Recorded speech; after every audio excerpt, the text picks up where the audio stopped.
Bab 6181.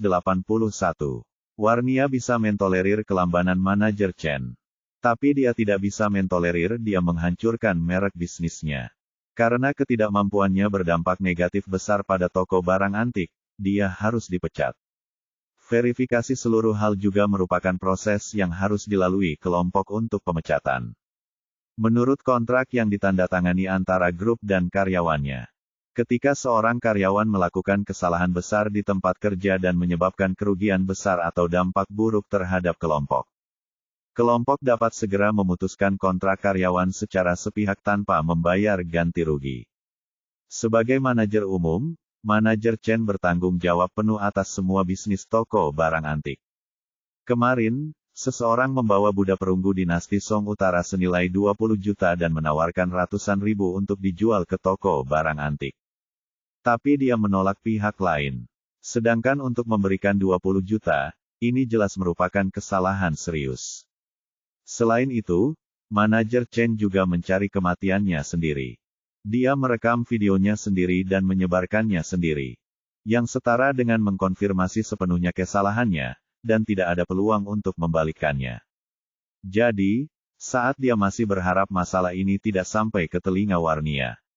Manajer SDM Grup Lagu telah tiba di toko barang antik. Selain manajer SDM, ada juga urusan hukum grup. Saat ini, tidak ada pelanggan di toko barang antik. Dan hanya beberapa pelayan yang mengangkat bagian depannya. Awalnya, banyak orang datang menemui manajer Chen hari ini, kemungkinan besar karena mereka ingin melihat leluconnya. Tapi dia bersembunyi di kantor dan tidak ada yang bisa melihatnya. Jadi kemudian, semua orang perlahan-lahan bubar. Melihat manajer sumber daya manusia dan staf hukum grup masuk.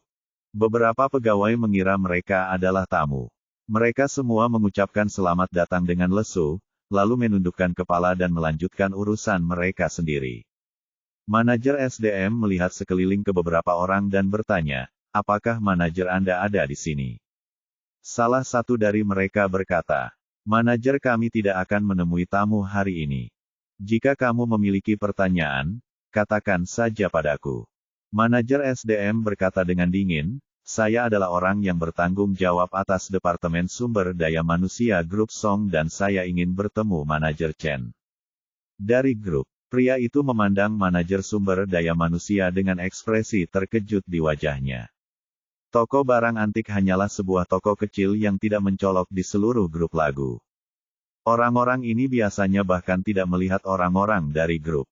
Apalagi penanggung jawab sumber daya manusia seluruh kelompok.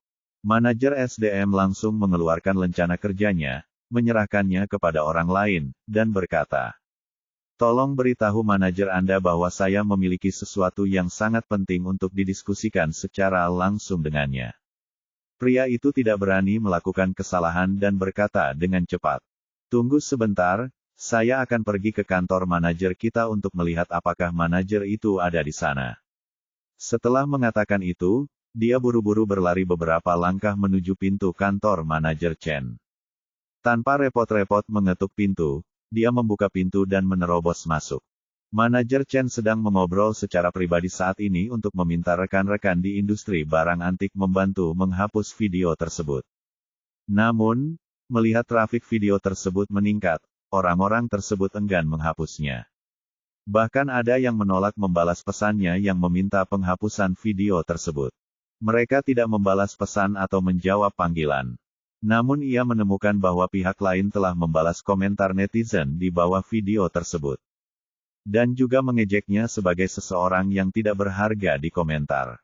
Manajer Chen yang sangat marah melihat pintu dibuka oleh petugas.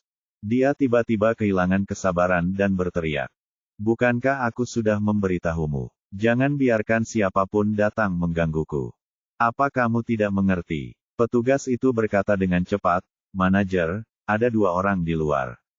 Salah satu dari mereka mengatakan dia adalah manajer SDM Group dan sedang menunggu untuk bertemu dengan Anda.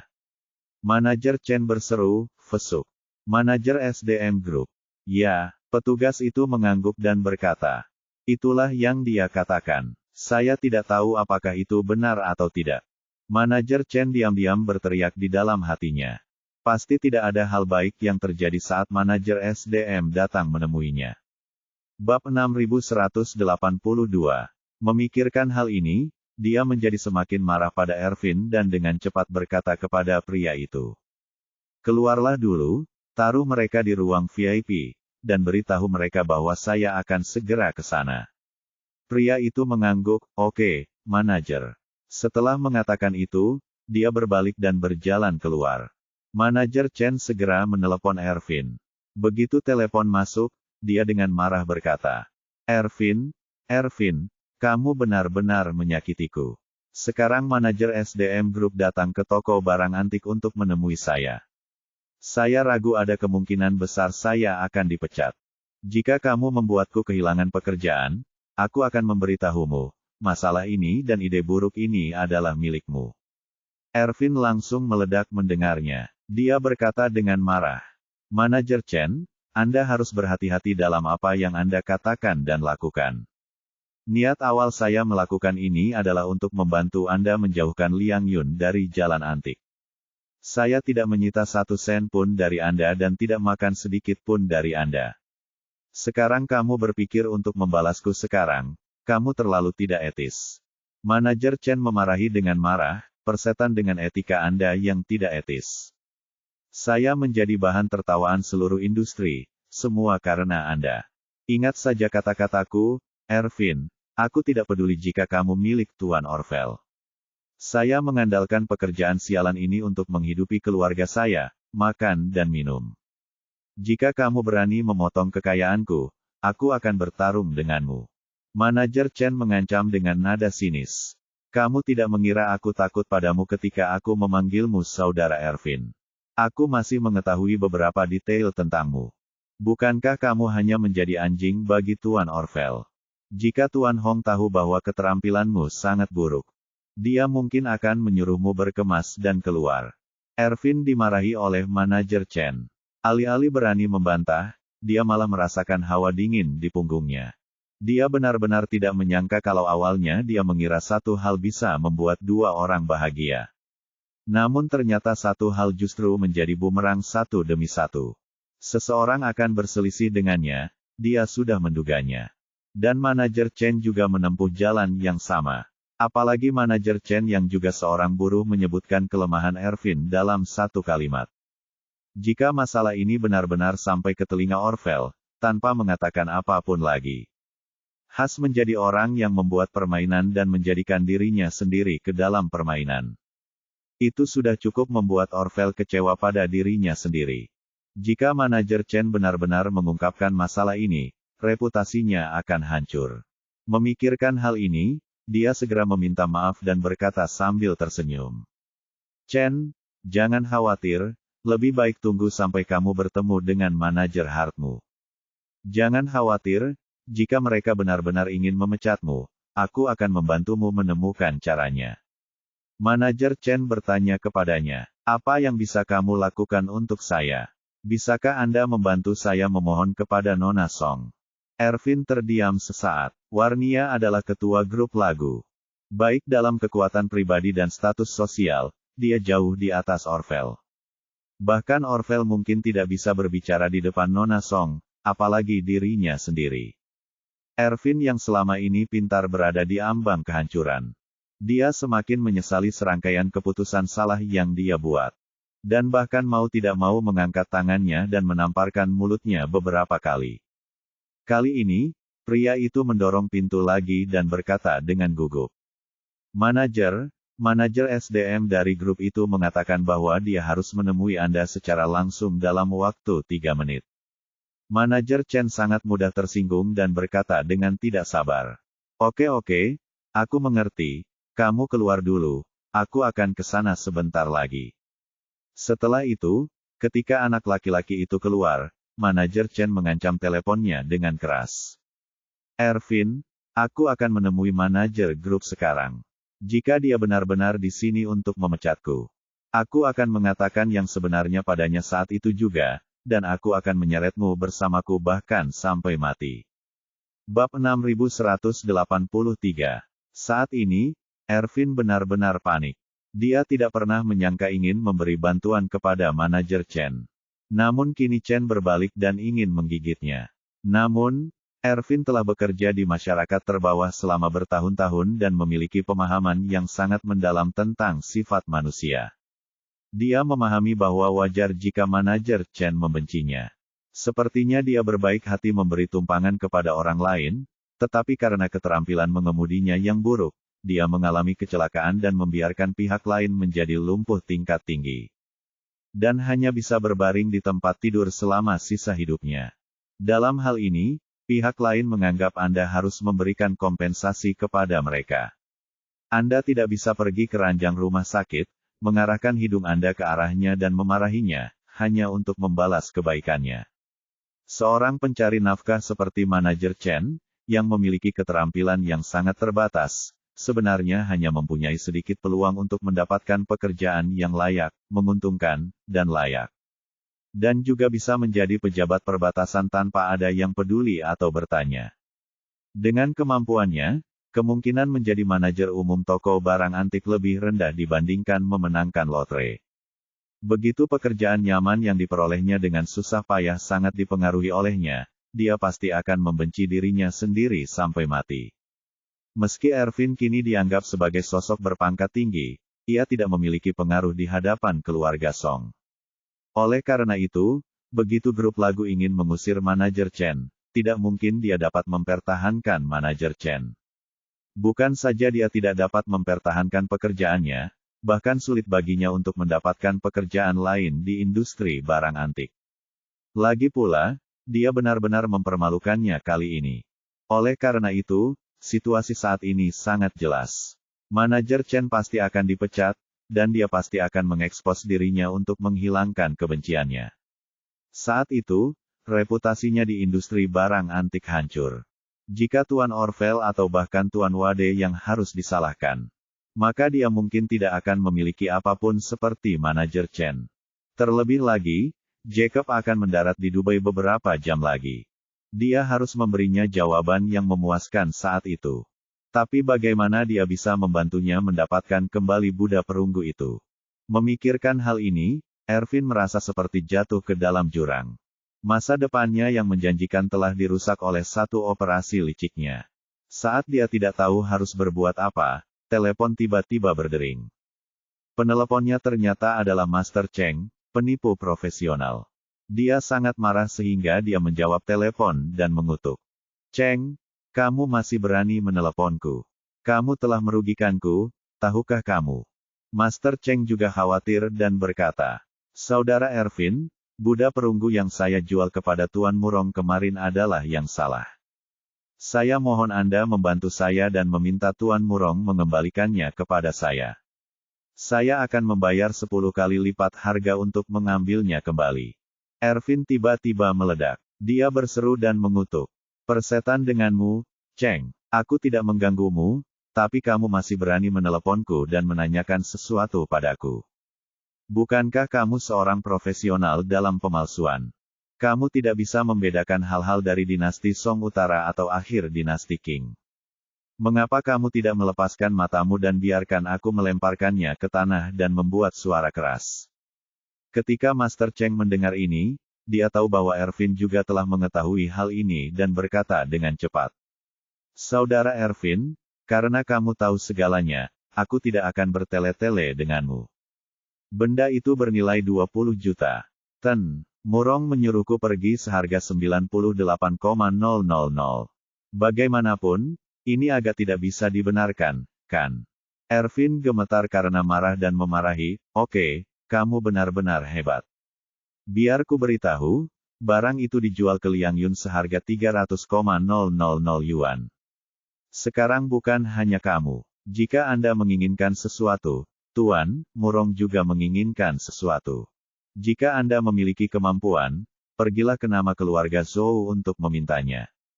Tapi jangan salahkan aku karena tidak mengingatkanmu bahwa manajer Chen dari toko barang antik merasa malu karena barang sialan yang kamu buat ini. Dia dilempar ke rumah neneknya, dan sekarang dia tidak bisa lagi mempertahankan pekerjaannya. Dia merasa akulah yang menyebabkan segalanya. Jadi dia akan mengungkap masalah ini dan menggunakan saya sebagai pendukungnya. Kebetulan, kamu merasakan hal yang sama. Kaulah yang menyakitiku, selama dia mengusirku. Aku akan mengusirmu, dan kita akan mati bersama.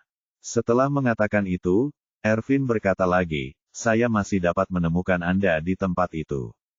Jika polisi terlibat dalam masalah ini, saya akan meminta polisi untuk menangkap Anda. Jangan salahkan saya karena tidak etis. Yang terpenting adalah kalian idiot terlalu buta. Jika Anda seorang yang sangat profesional, Anda bisa menyimpan Buddha perunggu dinasti Song Utara untuk diri Anda sendiri dan menghasilkan banyak uang.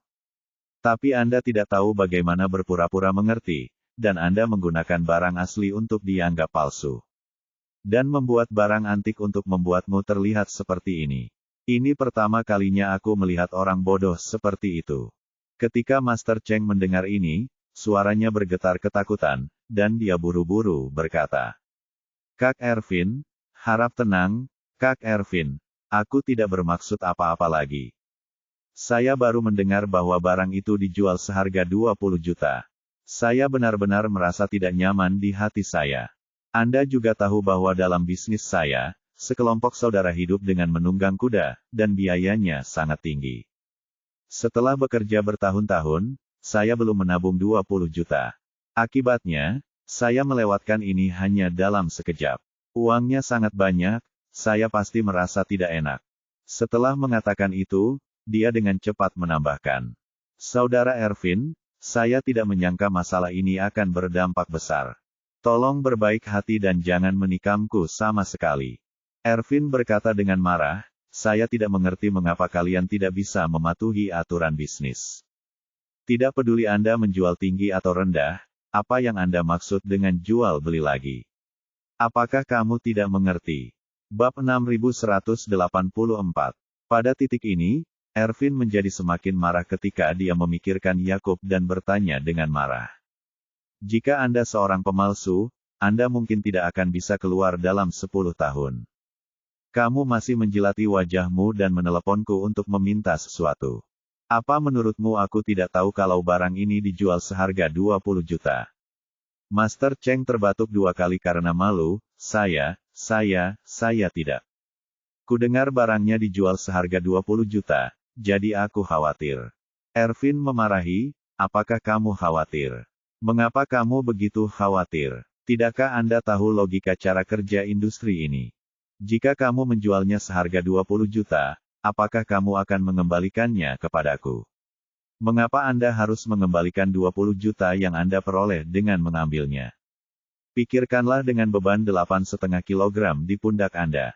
Jika kamu menjual barang ini, apakah kamu bersedia mengembalikannya?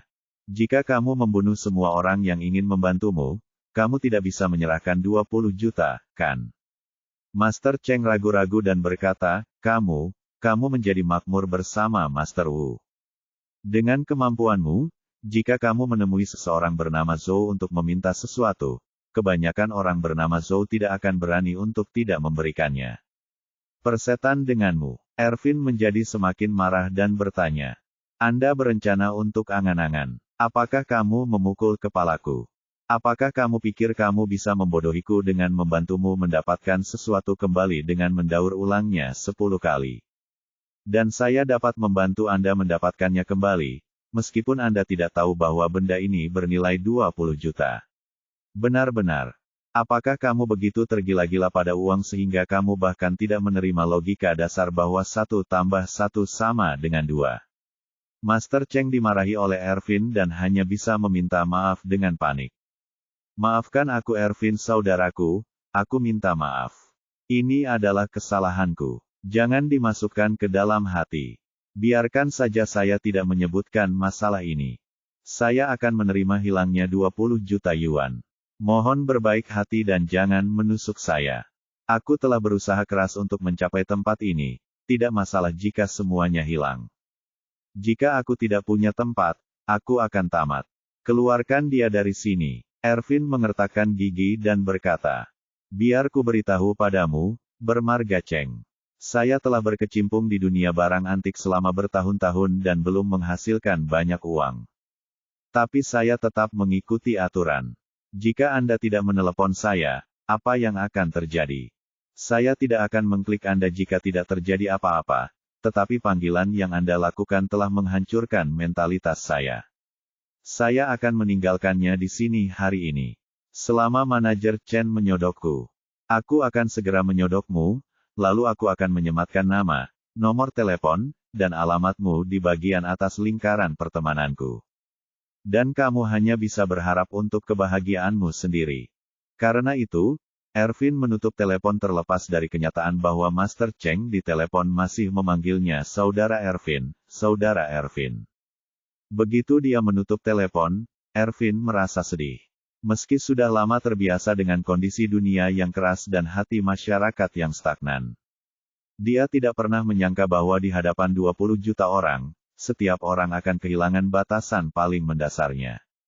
Dan dia juga menyadari dengan jelas bahwa seiring dengan perkembangan sekarang, dia seperti secara tidak sengaja menggelindingkan bola salju di puncak gunung salju. Dan bola salju ini sekarang kemungkinan besar akan longsor dan sepenuhnya di luar kendalinya. Oleh karena itu, dia tidak lagi mengambil risiko. Dia mengambil ponselnya dan menelepon Charlie. Saat ini, Charlie sedang berada di hotel sumber air panas Champs-Élysées. Dia tiba-tiba melihat Ervin memanggilnya. Dia sedikit terkejut pada awalnya, dan kemudian dia menebak secara kasar tujuan panggilan itu. Jadi, dia menjawab telepon dan bertanya sambil tersenyum, "Ervin, kenapa kamu menelepon saya?" Ervin berkata dengan suara yang sangat khawatir dan menyesal. "Tuan Wade, saya menelepon Anda untuk mengakui kesalahan saya." Petik 2. Charlie bertanya dengan sadar, "Kesalahan apa yang kamu akui padaku?" Ervin menghela napas dan tersedak, "Tuan Wade, saya semua di bawah pengaruh." Setelah mengetahui bahwa Zhou Liangyu, mantan manajer toko barang antik, kembali. "Kupikir ayah mertuamu pernah diintimidasi olehnya sebelumnya. Dan dia pasti memiliki kebencian terhadapnya. Jadi aku menghubungi ayah mertuamu dan mendapat ide buruk untuk membalaskan dendamnya. Tapi aku tidak menyangka kalau masalah ini akan menjadi sangat salah." Saat dia berkata, Ervin menceritakan keseluruhan cerita kepada Charlie melalui telepon tanpa berani menyembunyikan apapun. Setelah Charlie mendengarkan, dia bertanya, "Ervin, kamu tidak memberitahuku kapan kamu merencanakan masalah ini, Anda tidak memberitahu saya saat Anda menerapkannya. Setelah selesai, kamu masih tidak memilih untuk memberitahuku, sekarang sudah berakhir dan di luar kendalimu, kamu bilang padaku, apa niatmu? Apakah kamu ingin aku membantumu? Atau apakah Anda ingin saya membantu Anda membujuk ayah mertua saya untuk berhenti meminta budak perunggu senilai 20 juta kepada Anda?" Ervin berkata dengan cepat, "Tuan Wade, saya memanggil Anda untuk mengaku. Saya tidak berani mengharapkan Anda membantu saya menyelesaikan masalah apapun. Saya hanya merasa malu atas dukungan yang Anda dan Guru Wu berikan kepada saya, jadi sebelum masalah ini terungkap, saya akan mengakui segalanya kepada Anda dan Guru terlebih dahulu. Tidak peduli bagaimana kamu dan Tuan Wu berencana untuk menghukumku. Saya tidak akan pernah mengeluh. Adapun Presiden Wilson, saya pasti akan menemukan cara untuk mengganti kerugiannya dan tidak mempermalukan Anda." Charlie mendengus dingin dan berkata, "Anda mengajaknya menipu orang dan membantunya mendapatkan 200,000 yuan. Kerugian apa yang dia alami?" Ervin tanpa sadar berkata, tapi benda itu dijual oleh Liang Yun seharga 20 juta yuan. Charlie berkata, "Ervin, saya mendukung Anda dan membiarkan Anda bekerja untuk Orvel terutama karena Anda lebih pintar dari orang biasa. Tetapi kepintaranmu harus digunakan pada tempat yang tepat. Apa arti praktis dari upaya sengaja Anda untuk menyenangkan ayah mertua saya?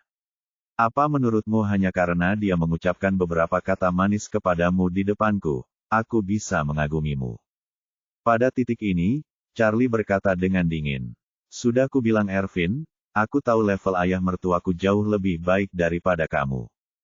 Jika dia memujimu, bukan saja aku tidak akan meremehkanmu, tapi aku juga akan meragukan kemampuanmu sebagai pribadi. Sebaliknya, kepintaran dan kebijaksanaan acak yang Anda tunjukkan saat menjual lukisan Tiongkok, Mona Lisa, terakhir kali, kefasihan itulah yang membuat saya mengagumi Anda. Jika kamu ingin aku mengagumimu, kamu harus melakukan sesuatu untuk membuatku mengagumimu daripada mencoba menyenangkan ayah mertuaku. Apakah kamu mengerti? Charlie mengucapkan kata-kata itu dan rasanya seperti membangunkan si pemimpi. Baru pada saat itulah Ervin menyadari betapa besar kesalahan yang telah dilakukannya. Dan dia juga mendengar bahwa Charlie sepertinya tidak berniat menjatuhkannya karena masalah ini. Jadi dia segera bertanya kepadanya, "Tuan Wade, apa yang harus saya lakukan sekarang? Tolong beri saya beberapa nasihat." Charlie berkata dengan ringan, "Ini sangat sederhana. Jika seseorang melakukan kesalahan, dia harus bertanggung jawab. Jangan menunggu manajer Chen membeberkanmu. Anda harus mempublikasikan semua yang telah Anda lakukan sendiri, dan kemudian pergi ke Zhou Liangyun untuk meminta maaf." Bab 6185. Sekarang setelah semuanya terjadi, Ervin tidak takut terekspos. Tapi Charlie dan Orville akan mengusirnya. Ketika dia mendengar bahwa Charlie memintanya untuk membuka diri dan kemudian meminta maaf kepada Liangyun, dia merasa seolah-olah dia telah diberikan amnesti. Dia menangis dan berterima kasih, "Terima kasih, Guru Wade, karena telah bermurah hati. Mulai sekarang, saya akan menjadi orang yang rendah hati dan tidak akan pernah melakukan trik cerdik seperti itu lagi. Jika ada waktu lain, aku akan mati untuk meminta maaf." Charlie bertanya kepadanya, "Saya meminta Anda pergi dan mengaku bersalah. Tapi aku tidak bilang aku akan bersikap lunak padamu, kan?" Ervin berkata tanpa sadar, "Tuan Wade, kamu. Apa yang baru saja saya katakan bukanlah bahwa saya ingin diampuni. Kali ini aku." Charlie berkata dengan penuh emosi, "Ervin, kamu memang pintar. Tapi saya masih mengatakan itu di masa depan. Kebijaksanaanmu harus digunakan ke arah yang benar, mengerti?" Ervin buru-buru berkata, "Saya mengerti." Ervin mengerti. "Ya," Charlie berkata dengan tenang, "saat kamu masih nongkrong di jalan antik. Tidak ada gunanya bagimu melakukan hal semacam ini. Lagi pula, lingkaranmu penuh dengan intrik dan pemalsuan. Itu adalah kelangsungan hidup Anda, tetapi Anda tidak lagi berada dalam lingkaran itu. Jadi wajar saja Anda tidak bisa lagi melakukan hal seperti ini. Jika Anda melakukannya, Anda tidak mematuhi aturan. Liangyun memang berperilaku kasar terhadap ayah mertuaku. Tapi itu juga kesalahan ayah mertuaku. Kesalahan pertama datang dari dia. Anda membantu ayah mertua saya untuk membalas dendam padanya. Ini disebut ketidakpedulian antara benar dan salah." Pada titik ini, Charlie menambahkan, "Anda sama sekali tidak diperbolehkan melakukan balas dendam apapun terhadap Liangyun di masa depan.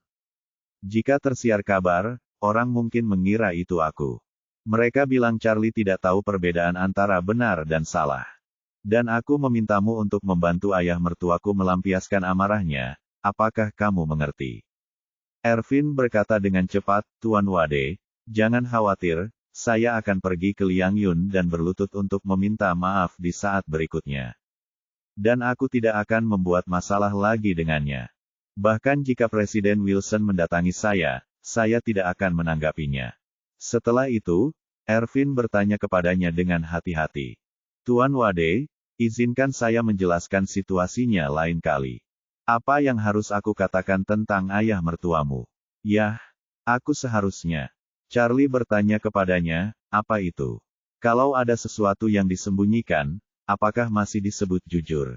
Ervin tertegun sejenak, tapi dia tidak menyangka Charlie juga tidak akan membantu Jacob menyembunyikannya. Saat ini, dia benar-benar mengerti betapa salahnya dia kali ini.